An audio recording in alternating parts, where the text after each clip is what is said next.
Hello, everybody. Welcome to a new episode of our weekly hangout about Bitcoin and money. My name is Paul Buitink, and my co-hosts are Aro van Weerdem, journalist for Cointelegraph and CoinDesk, and also Joop Hartog of blocktrail.com, the blockchain and API company from Holland. Our guest today is Dominic Frisby, a good friend of mine, anarchist, comedian, author, and also voiceover of many things. Welcome, Dominic.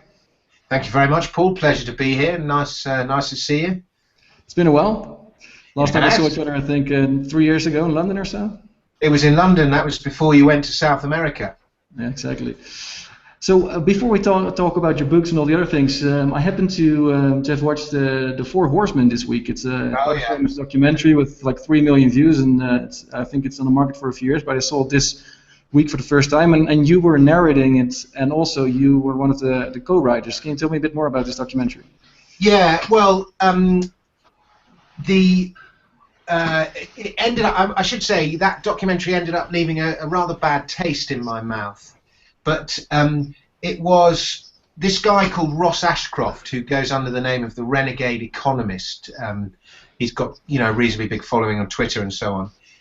He came to me with this film it would have been early 2011, and he said, look, I've made this film and it's a complete mess, can you sort it out for me?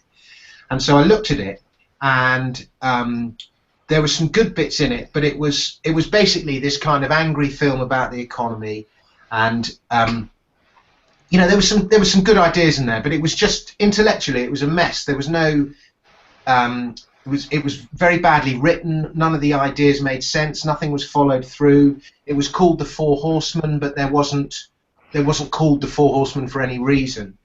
So I went away and I spent about 3 or 4 months rewriting the film for him. And I said, look, you can't write a film about fixing the world economy without having something about money. And so I introduced this whole element about the money system being broken. We made that fiat money video. We got people like James Turk and David Morgan and Hugo Salinas Price and people like that to come on the show. And I spent 3 months in the edit suite with the editor reordering the whole film. And Ross had already gone away and done all the interviews, and then basically rewrote it. And if you said, you've read my books, and you said when you saw it you recognized my hand. And by the end of it, it's still flawed, but there's still lots of very good bits in it. And I think we've done a pretty good job of fixing the world economy in 90 minutes. And we put it out on, he couldn't get a proper distribution deal, and so we put it up on YouTube, or he put it up on YouTube, and it's since had 3 million hits, which for a 90-minute film is pretty good. And so I suppose it's the kind of, what would you say, it's the kind of zeitgeist of a few years later. But the reason it left a bad taste in my mouth is that Ross put in the credits at the top of the film, written and directed by Ross Ashcroft, and didn't mention me. Even though it was co-written, and then he kind of buried my credit at the end of in the final credits. And it's normal, I've narrated hundreds of films. When you narrate a film, it's normal to put the narrator's name at the top. So only if you studio, and also the credit he gave me for writing was not co-written or anything like that. It just said writing by, which is just very vague. And so yeah, I kind of came away from that feeling like I've been plagiarized, rather, because he was taking all the credit for it when that credit should have been shared. And then since that film, it's had 3 million hits on YouTube, but nobody who's had anything to do with that film has been paid. We haven't even been sent out the statement of account, so we don't know what's going on. So it's rather hypocritical, because it's a big film about saving the world economy, and it takes a very principled stance, but everyone who's had anything to do with that film has just been ripped off. So I'm afraid the Renegade Economist has a rather bad name in my book. But I suppose that's a weird way to start a video, because it starts on a rather negative note, and I should say. Let's go to your own work then. We're going to credit you for your books, of course. So let's talk a bit about your books before we talk about the main topic, Bitcoin, and your book. Bitcoin. By the way, I should say, leaving that all, The Four Horsemen's worth watching. It's a fun film, I think, and so a lot of people like it. Yeah, basically it's sort of criticizing the whole crony capitalism society we live in, right? Absolutely. Yeah. Yeah, I definitely would advise people to watch it and be aware that Mr. Frisby here has played this important role in the production and of the whole movie. Foremost in your mind. Yeah, yeah. So before we talk about Bitcoin and your book, Bitcoin: The Future of Money, let's talk first about your first book. I read it some time ago, Life After the State: Why We Don't Need Government, which is basically a book about anarchy, right? Yeah, I mean, it was. I think we've gone very wrong. The society's gone very wrong, and I was trying to put my finger on when it all started. And the kind of big theme of the book, I do. Maybe a third of the book is about the money system, and then I do a third of the. Then there's one chapter on education, a chapter on health service, a chapter on welfare, and so on. And basically on every area in which the government is very involved in our lives. And I put forward the argument that if there was no government involvement, things would run a lot better, we'd all be a lot wealthier, we'd all be a lot happier. And so it's basically an argument for a small state. But the kind of key theme of the book is this large state model by which we live has only been made possible by government control of money, by the fact that government issues money. It's the main issue of money. Obviously that's changed now because private banks create money since we moved into digital money. But it began, and I suppose it began in 1914 when the German, French and British governments all took their countries off the gold standard in order to print the money to pay for World War I. And it's a very telling thing that if we'd stayed on the gold standard, there wasn't the gold to pay for all the things that the governments were spending their money on at the time, all that war. And, you know, the war would have had to stop when the gold ran out. But it wasn't a pure gold thing anyway, right? So that war was only made, sorry? It wasn't a pure... I was just going to finish off, Paul. That war was only made possible by coming off the gold standard and fiat money, basically.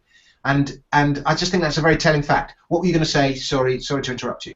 Yeah, and so the gold standard wasn't in and of itself 100% pure gold standard, right? Because already in the 19th century, the amount of gold backing the money supply was already going down. It was already a fractional gold standard.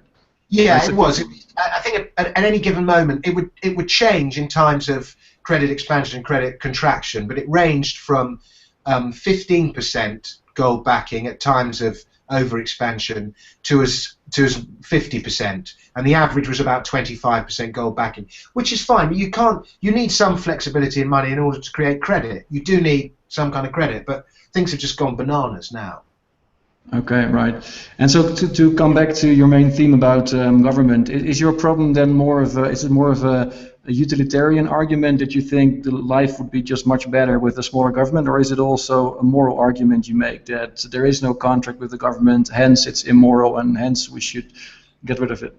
Well, both of those things really. I think most organisations, for example, good healthcare would be much cheaper and much better if there was minimal government involvement. I think the same goes for housing. Housing in the UK in particular is a completely broken market because of government involvement through the monetary system. Education is a very moral question because you know, who are you to say what my child should be taught?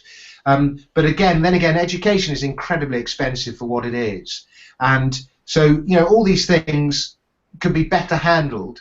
But it's not possible while you're paying, you know, through your taxes for welfare and education and everything else, you then can't afford to buy all these things privately. So it's a bit of a kind of vicious circle. And if there was no government involvement, free market would drive costs down so that they were much, much lower. And even something like welfare, I think, would be far better, far more varied than it is under the government. I suppose I'm arguing for voluntary collectivism. Excuse me, that's my dad on the phone. I've just turned him off.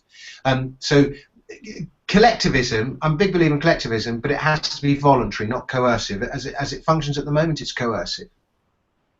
Right. So, but a lot of people would disagree with you. They would say, well, it is basically voluntary because we're together, we form a society and we live here voluntarily in this nation. Hence, that argument cannot be made. What do you say in that situation? I say rubbish. absolute knackers. Because there's no contract, basically, you're saying. There's no contract. It's not. It's involuntary. You have no choice but to pay taxes. And yes, you can go somewhere else and pay a different rate of tax, but you still have to pay taxes. And you know, the only way you can avoid paying tax is by becoming a criminal. And so it is a form of. It's like extortion. You know, the mafia comes to you and you say, you've got to pay us, otherwise you don't know what will happen. And the government comes along and says, you've got to pay us, otherwise you go to prison. So it's kind of similar. So, Dominic, you expect that welfare would fare better if there was no enforcement, but who's going to pay for that? Are people going to voluntarily pay that money to afford healthcare? Yeah, they did. They did in the 19th century. And the healthcare in the 19th century with the friendly societies, by the standards of the 19th century, functioned a lot better than it did now. The difference is, you see, if the government isn't doing anything, you have the responsibility to do something yourself, and that responsibility will drive a lot of. You know, there's a few shits in the world, obviously, but most people are nice. Most people want to help somebody. If you don't have to pay tax, most people will have more money. Most things that you want to buy are much cheaper. The sheer affordability of everything, and in that dynamic, when there is then the responsibility to help people because the government isn't doing it, you'll find all sorts of private organisations all springing up, competing with each other to help people in the best possible way. And I think the net result would be that welfare is not only better but much cheaper. It would also be more diverse. The problem with welfare at the moment is just kind of one size fits all. Charity is a very capricious thing. You know, different circumstances require different forms of care. Some people, you know, it's quite demeaning to receive charity, so some people require anonymity, but then at the same time, in some cases, the opposite is required. Sometimes people need money, but sometimes if you give people money, it creates dependence. You know, there's all sorts of different forms of charity that require different forms of care, and when it's kind of one size all from the state, you know, sometimes people just need to kick up the backside, but when it's all coming, when it's, you know, one size fits all, top down state welfare, you can't hope to meet all these varying needs. It also costs a fortune to administrate. You'll have to forgive me, I'm just going to blow my nose. Sure. Go on, carry on. Aaron can think of a follow-up question. Well, let's just say it sounds to me like a big assumption to make that this will automatically solve itself. But as for healthcare, if you leave that fully up to the market, that would also mean that some people can't afford any healthcare at all, right? Yeah, but so would you disagree that healthcare is a human right? In the 19th century, what happened was that we had a voluntary system of insurance with the friendly societies. They were all local, and what they did is they took care of, you know, the friendly societies would know people in their community who couldn't look after themselves, who didn't have the means, and they would often, that would be part of their budget of the friendly society, would be to help those who needed help, who couldn't afford it for themselves. Like I say, by the standards of the 19th century. Standards now are much better. Also, you've got to take it from the doctor's point of view. If you're a doctor and somebody comes to you and they're sick and they can't afford to pay your wage, most doctors will still treat that person. Then so when it comes to drugs would be medicine would be much cheaper without all the various subsidies that go on at the moment and all the patenting laws and all these other things that drive up the cost of medicine. We'd find the cost of medicine would be much lower. So the whole thing would be much cheaper. And like I said, there's also this responsibility to help others. And I make the argument that the dynamic is that with no state provision of healthcare would be much better. Ron Paul famously said before he was into politics, he was a doctor, of course, and he said he would always help people that would knock at his door and ask for medical service. If they wouldn't have money, he would just help them for free without accepting benefits or anything.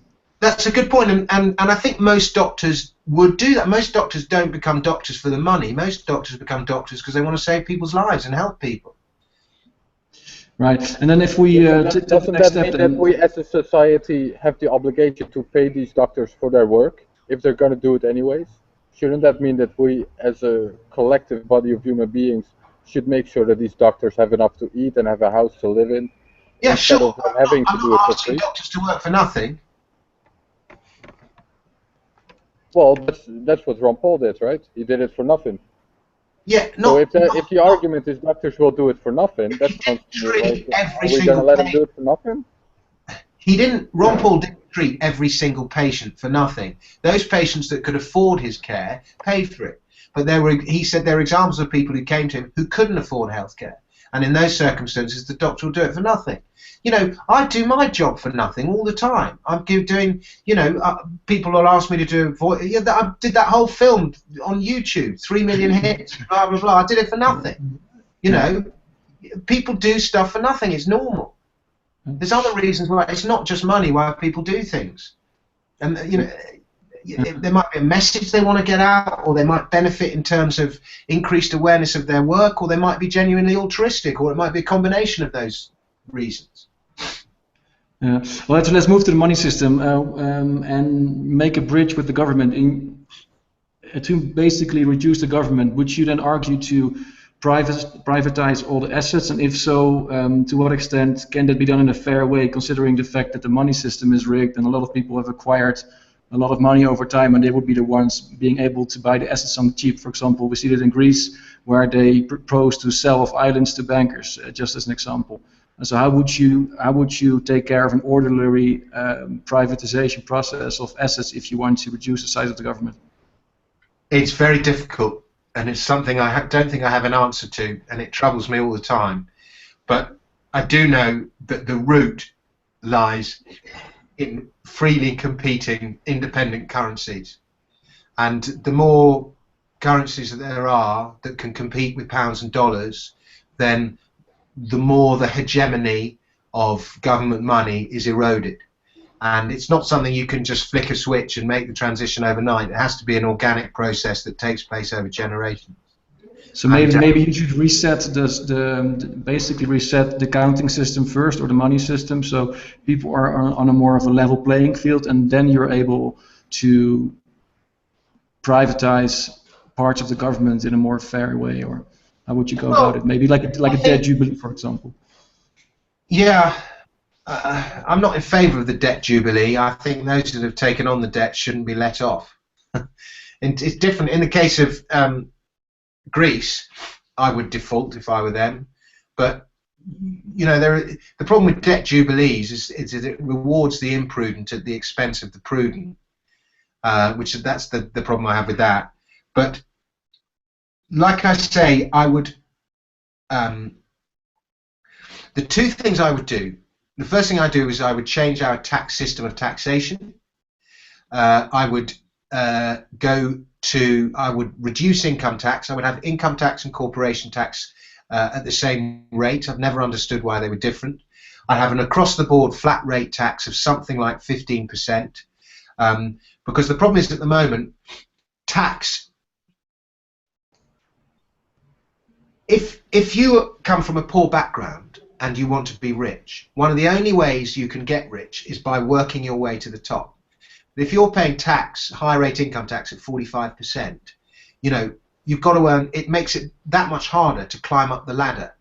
Whereas if somebody else at the top of society has got a load of assets, and so he doesn't need to work, and he doesn't pay any tax on those assets. In fact, with the manipulation of money that goes on, those assets just increase in value. It's inevitable that the gap between those who are working their way up and those who are just enjoying asset appreciation is going to get bigger and bigger.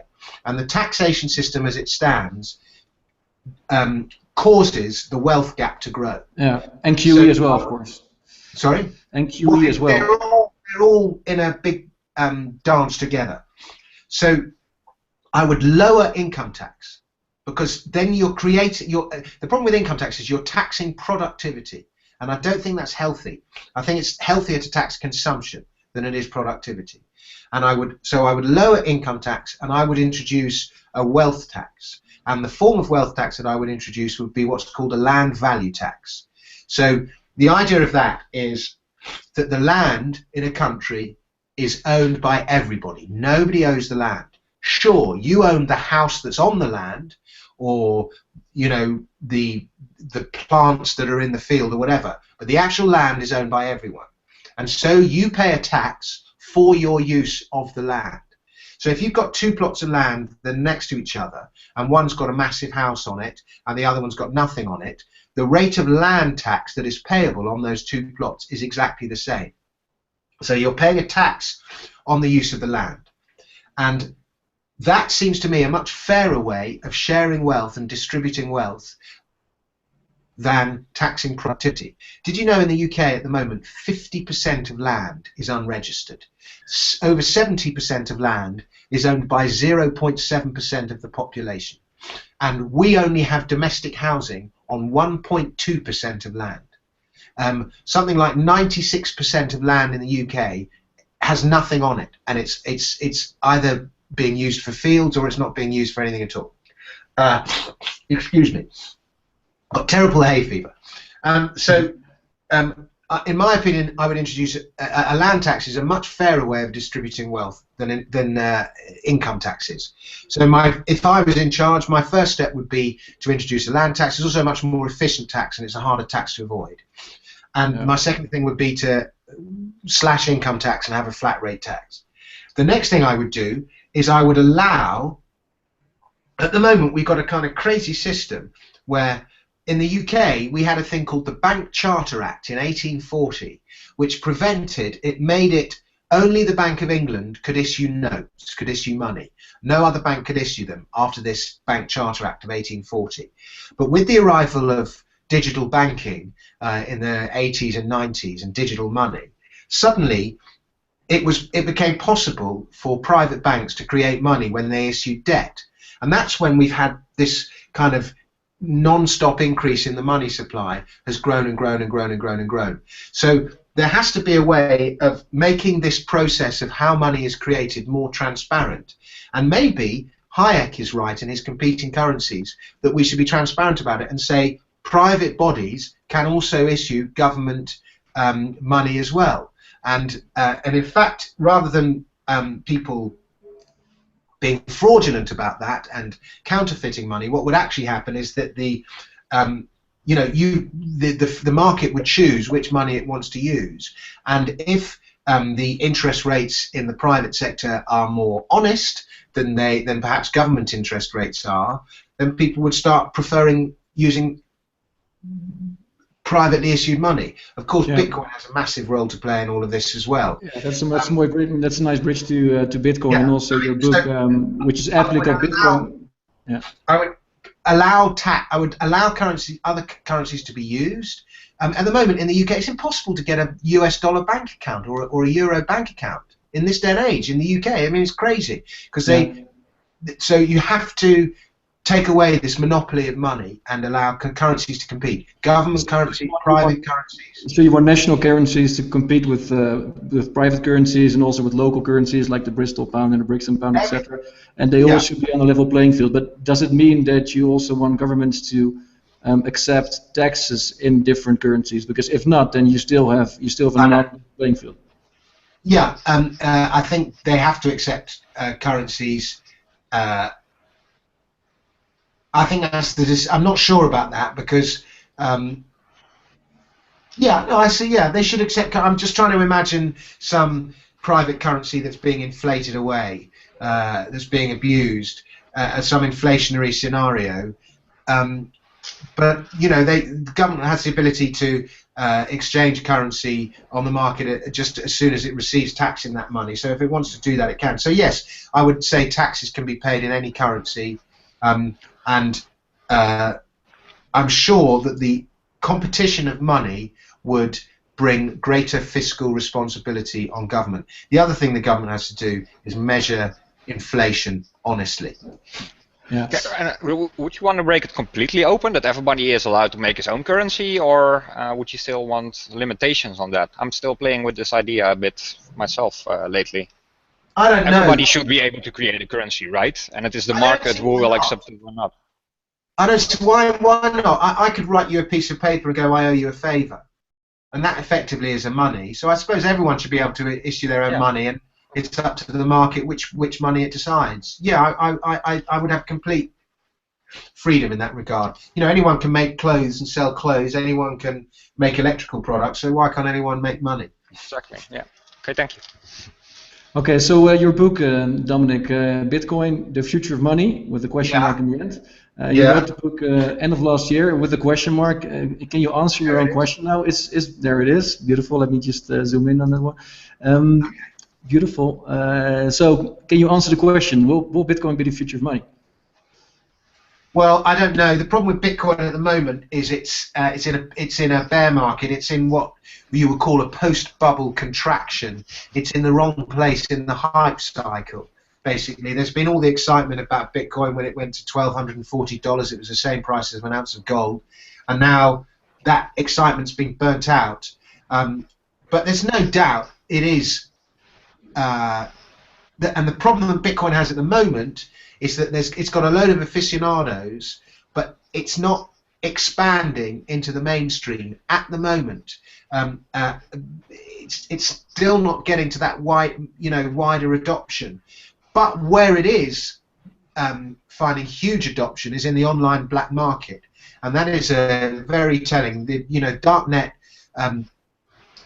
What do you call them? Online darknet black markets. That sector is absolutely booming at the moment, and the fact that the black markets have adopted Bitcoin, I'm not advocating go on black markets and do stuff, but the fact that black markets have adopted Bitcoin is very telling. It shows that the technology works. Black markets are usually the first area of an economy to embrace a new technology. They were the first area of the economy to turn the internet to profit, and so that they are using Bitcoins shows that it works. And perhaps that will spread into broader usage as well. But at the moment, Bitcoin's kind of atrophying, and so that's a problem that Bitcoin has to get over. I should say, in addition to Bitcoin, what I am incredibly excited about is blockchain tech.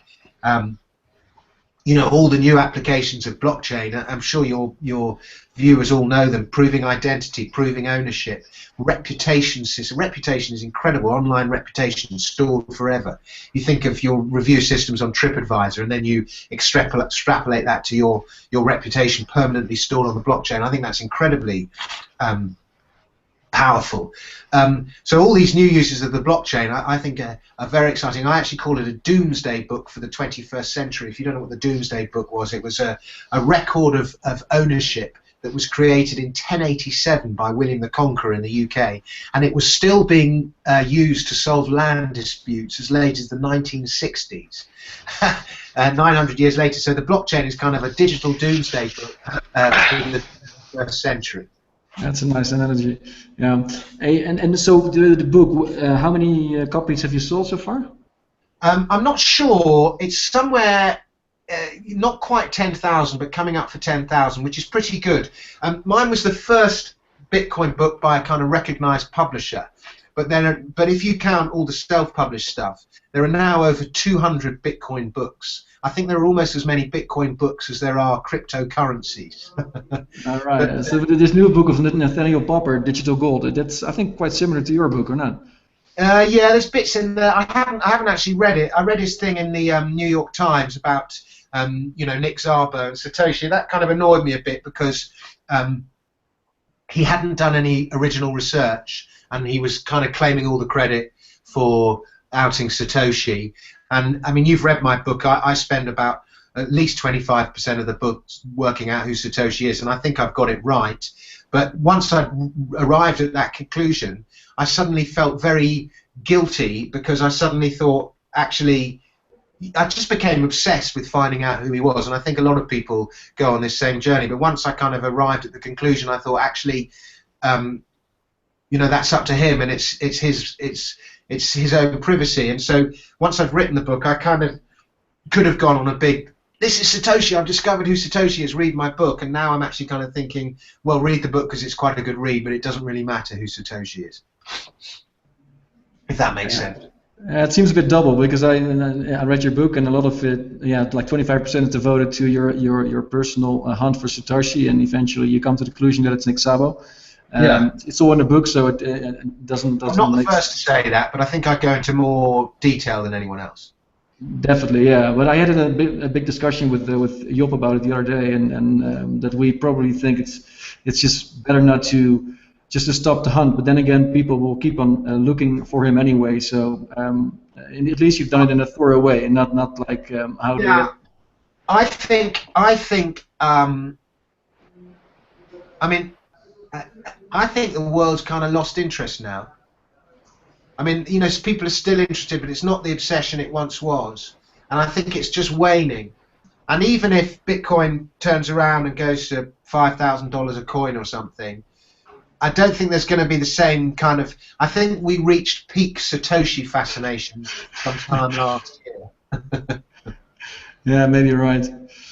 Well, one of the reasons that you said that you want to find out who he was because of the sheer amount of bitcoins he supposedly has, right? And you mentioned in your book he has like a million coins, but are you sure about that? Because I had that also discussion with Job the other day, and also that is nowhere near certain. There's a lot of confusion about it as well. So how did you derive that number? Well, I use that number, but it's actually the Sergio Lerner number. And he's the guy who's done the research on that, and I was just kind of taking his word for it. But I've since read that research was flawed, so there's no real way of knowing. But I do know maybe Job can comment on that, so we finally get rid of this rumor then that everyone copies, but it's not true. So maybe Job, you can sort of clarify that number or what's wrong with it. Well, I can clarify that number because obviously I also don't know how many bitcoins he has. But there was like a lot of early investigation, I think, by Sergio Lerner, but also by Organov Corti, and that went about the first 1,000 blocks, who mined them and what the chances were, who mined them, and stuff like that. So there is something to say about the first 1,000 blocks, but afterwards they lost some statistics, and you just can't know it anymore. So anything about it is from that point is speculation, and well, we should stop building on top of that, and that's so. Yeah, we can say he has 1 million coins, but we could argue that he has 250,000 coins. So that's also where it's a bit hard to trust those statistics if you can't recalculate them by other people, because that's how we found out that Sergio Lerner was wrong about something. He did the best investigation there was, though, so he needs a lot of credit for his work, but because one body investigated it, we still need backing by 2, 3, 4 other guys who claim with other investigations that it is true. And for now, it's too unknown, and it's just speculation, for my part. Yeah. What my question was, and I had a very long discussion with Paul about this matter actually. Why do you want to know who Satoshi is? That's still what intrigues me, because a lot of people want to know, but I really don't care who Satoshi is. Well, I became slightly obsessed with Nick Szabo when I wrote this book, because the guy is just so phenomenally intelligent. And even if he isn't Satoshi, I mean, he must be one of the cleverest, top 10 clever people in the world or something. I'm also very obsessed with Nick Szabo, but going into then finding out the depth of his work is just phenomenal. By the way, did you know he used to study Japanese? I found out since I've written the book, which is interesting. But and you know, I had a very nice exchange with him after I wrote the book, and I said, because he helped me with it, he gave me some quotes. We talked about BitGold, and I said to him, look, I'm really sorry, but I've gone on this hunt for who is Satoshi, and I think it's you. And he emailed me back and said, that's okay, I'm used to it. But one of the other things he said is, thank you for bringing attention to my work. So he's glad, you know, and if you look at his Twitter feed, you know, he's always essays and things he's written. So he's the same as the rest of us, you know, he's trying, forget the bitcoins, he's trying to get his ideas out there into the mainstream. And so I think I can kind of offset some of the bad things I've done with the fact that I've brought some increased awareness to Nick Szabo. I think also in the last couple of days he has proven again to be the wisest man in this entire blockchain Bitcoin size discussion. Stop screaming, start investigating is what he tweeted about this entire increasing of blocks, and that's exactly what should happen with this matter. He actually did send a tweet about it as well. But then again, I'm very how do you say it? I'm a big fan of all his work. But then again, why do we want to know who Satoshi is? What's the is it for you just personal interest? I just, like I say, it's a mystery. It's like, you know, mysteries are captivating. We all want to know who Jack the Ripper was. We all want to know who Mrs. Babushka was. We all want to know, you know, who shot JFK. All these mysteries. I can't think of any others, but we just want to know what they are. And Satoshi is just one of these mysteries. And they, I think I'm the weird, the weird one on this matter. Maybe, I don't know. Yeah. Okay, we have some questions from the audience, so let's go through them. First of all, we have Tim Pastor asking, do you think it's a good idea to store all forms of reputation on the blockchain forever? No. But you said earlier you said it was a good thing, right? Well, no, I said it had a use, and it's interesting. I mean, what about international criminal records being stored on a blockchain? That was something I was thinking about the other day, and the implications of that are pretty significant. And you know, on the one hand, maybe criminal records should be stored internationally so that criminals can't go from one country to another. But then you get into the realm of wrong convictions, turning over a new leaf, all this kind of thing. You know, kids do things when they're young that they wouldn't do when they were older. Is it right that that mistake that they made is permanently stored on the blockchain to be held against them so that they can never book a table in a restaurant again, or whatever it is, or never get another Uber again? So, you know, it's not a black and white thing, but nevertheless, the potential of online reputation is enormous and very interesting, and the morals are interesting as well. The other thing that the morals of is messaging. You know, the thing that you can message each other now with no Gmail or iMessage or whoever it is can't see the messages. You know, that has all sorts of implications for privacy. And I think most of us guys would say it's every person's right to privacy. But again, it's not that black and white. Anyway, go on. Let's fire away with another question. Yeah, Rico Brouwer asks, before tax reform and finding a more just way to tax or raising of taxes, should the government mandate be regained first? It's a bit of a weird question, to be honest. I can't understand it completely.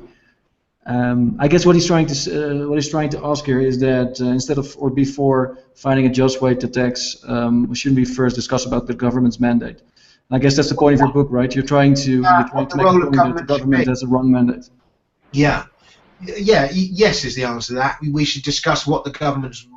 It should be agreed what the government's role is, and before they can collect taxes to perform that role. Yeah. Exactly. And another question from Tim Pastor. I never quite understood what happened, but they kind of did that in Iceland after 2008. They crowdsourced their constitution. Then after they'd finished crowdsourcing it, they abandoned it. I never quite understood why that was, but yeah, I mean, maybe we should all crowdsource our constitutions and work out what the mandate of government is. Well, that's the thing with crowdsourcing and referendum. Sometimes the politicians don't like the outcome and they just forget about it. We had the same thing in Holland with the European Constitution. We said no, and then they just, well, let's just do it anyway. Oh, really? Yeah. Wasn't it the euro? Probably as well. So another question of Tim Pastor, playing the devil's advocate here, but how can it be a good thing if the state goes around to expropriate all the land from anyone and from everyone? Didn't this experiment fail in the USSR already? So talking about land tax, I guess. No, I'm not talking about them expropriating land at all. And of course they shouldn't expropriate land. I'm saying that owners of the land should pay a tax for their use of the land, and if they don't want to pay a tax, then they should sell that land to somebody else who does want to make use of it. And of course the tax payable on land varies according to how desirable it is to the community. So land, you know, unfertile land in some remote area is not going to be worth as much as prime city centre land in a place that everyone you know, wants to live or work. So it's not quite expropriation of people's land. Okay, and let's take some questions from Aaron and Job before we wrap up. Maybe about Dominic's future vision for Bitcoin or cryptocurrencies in general. Aaron? Yeah, I do have a question. Earlier in this interview, right at the start actually, you mentioned that some flexibility in money is needed. Yeah. Then again, Bitcoin has no flexibility at all. Gold has no flexibility at all. So how do you think about that? How do you combine these? Bitcoin is a cash system, and when I talked about flexibility, let's say I've got 100 acres of land, and you've got and you want to borrow some money off me in order to go and do something. Now I've got 100 acres of land, and we need, even if I don't have any bitcoins, we need some kind of, let me rephrase that. There will be credit systems evolved around Bitcoin. You need credit in order to make investments and speculation and so on and so forth. But and Bitcoin is a cash system, so it doesn't lend itself to that. But there is no reasons why you can't build some kind of credit system around Bitcoin, or you can introduce, you just use other currencies if you're trying to obtain credit. All right, good answer.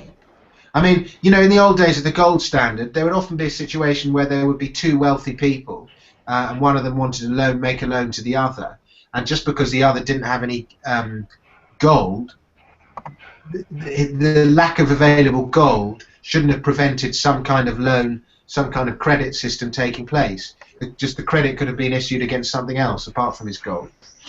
Yeah, so Bitcoin is not the end-all be-all solution that everyone will use as the only type of money. No, I don't see how it can be, because it's a cash system. It's not a. I don't see how it replaces the US dollar. The US dollar is just too big. But I do see how it exists alongside the US dollar.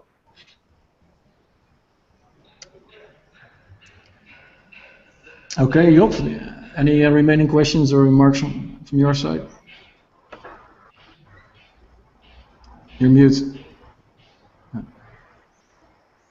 No, sorry. I just want to thank you for all the great work you did. I think I know enough. I'm also playing with this idea that everybody should be able to create money. I think that's, we should discuss and talk a lot about that matter. I think people need to know why or how it came this way, that only banks can create money, which is completely ridiculous. And thank you for your great work on that topic. Well, thank you, Job, and thanks, Aaron, and thank you, Paul, as well. Yeah, so Dominic, where can people find your books? I've read them with great delight. The one about Bitcoin, of course, is end of last year, and things move so fast, so people may miss the most recent developments, but it's a good overview of what went on and how it came about and what the moral, the philosophical underpinnings are and the technical details. So it's a great starter on Bitcoin, I think. And your other book is really interesting about political philosophy and anarchy. So I would advise people to get both. But where can they find them? Yeah, you're right. The Bitcoin, the technology is moving so fast with Bitcoin. There's probably already other books that are more up to date than mine. But I think I explain Bitcoin as well as anyone else, and I certainly tell the story behind Bitcoin better than anyone else. You can get them in all the usual places: bookshops, Amazon. If you're skint or you're a student or something like that, just email me through my website, and I'll send you a digital copy. As long as you promise not to share it with millions of people. But if you can afford to buy it, then buy it. Like you said earlier, people like to do things for free as well, and you're definitely one of those. Email me and I'll give you a copy. Yeah, and DominicFrisby.com, or what's the name of the website? DominicFrisby.com. There's a contact me thing on the website. Perfect. Okay, well, thanks, Dominic, and good luck with all your initiatives, and let's talk again in the future. I'm going to be starting up a vlog quite soon, I think, and so look out for that. Oh, nice. Okay, we'll do. Take care. Then. Bye. Bye.